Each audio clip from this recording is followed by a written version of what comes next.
Here's my nickel tour of the studio and how I've configured it to be extremely flexible.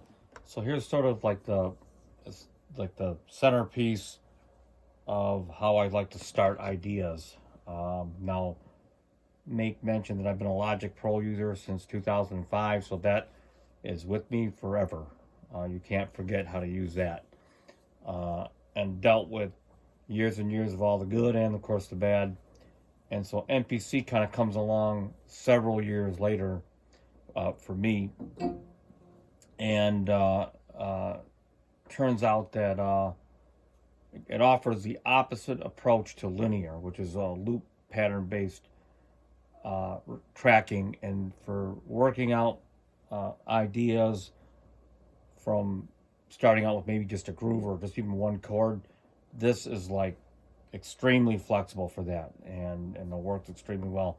And for people, because I'm on the MPCX forum on Facebook, these extra buttons, and especially these encoders, are a big deal as far as workflow. As a matter of fact, it keeps your hands off the mouse and keyboard, and I think that's what makes a difference on this, because you can change your tracks. I'm not going to get into all that, but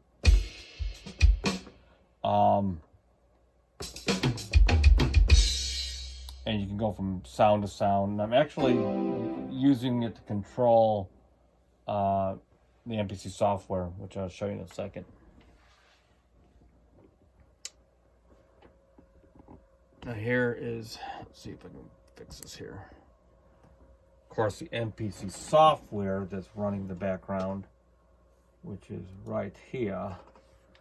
And like I said, you barely have to look at the software. You can just use the MPC itself. And then off to the side, I've got a chord Chronos that's not in the system setup, but let's see. Let's see here.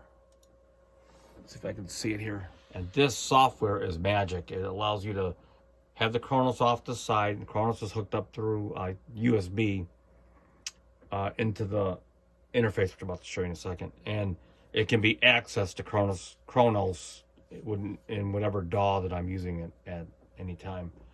Here's sort of the main setup here.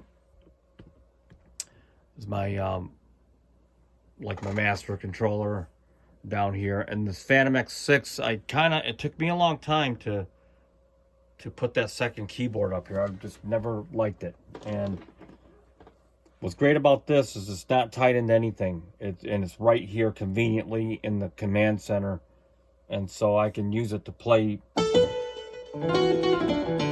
sounds. And if I'm working on a project independently, because this is a workstation, I can disconnect it and take it with me if I'm going out on vacation or on the road or whatever. Or I can use this and not interrupt the flow of whatever I'm doing with this whole MIDI thing that I got going on. And so I can actually play sequences because it's really easy to use. And so I can, practice.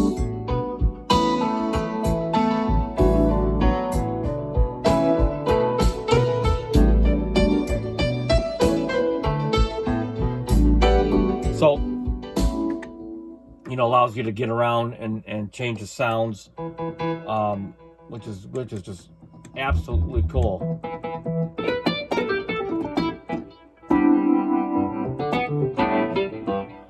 And it was worth learning to use because it turned out to be a pretty good investment to be able to leverage its strengths in the studio. And so you turn the corner, it's kind of my command center of the MIDI modules. And this, more importantly, these Ashleys are all daisy chained.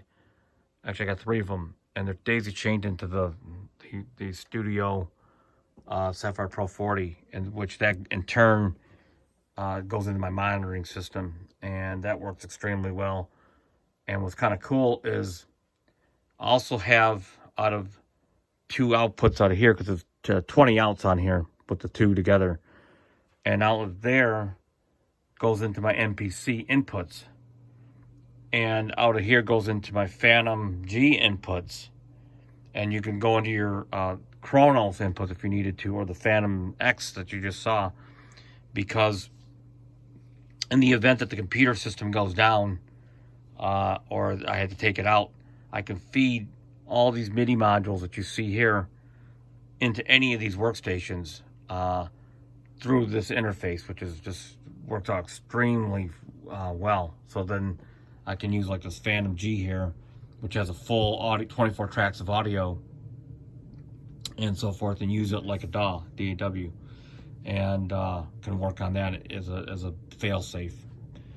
Below is Phantom 7, which I got back in, let's say, October, second week of October.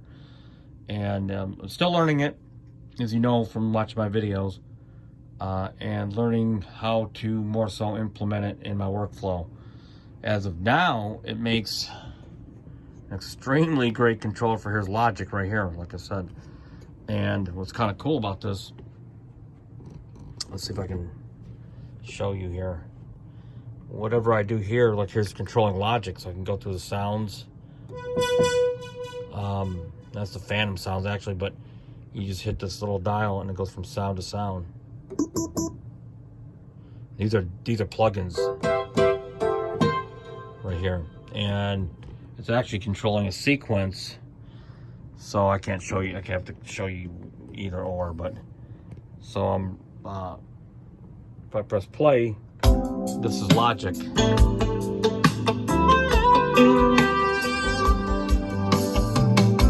Again, while this is playing, I can go to here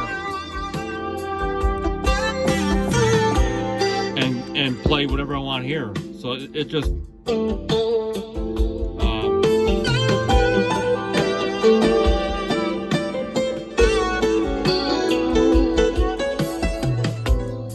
or go to this station here. Okay, here's my DX7.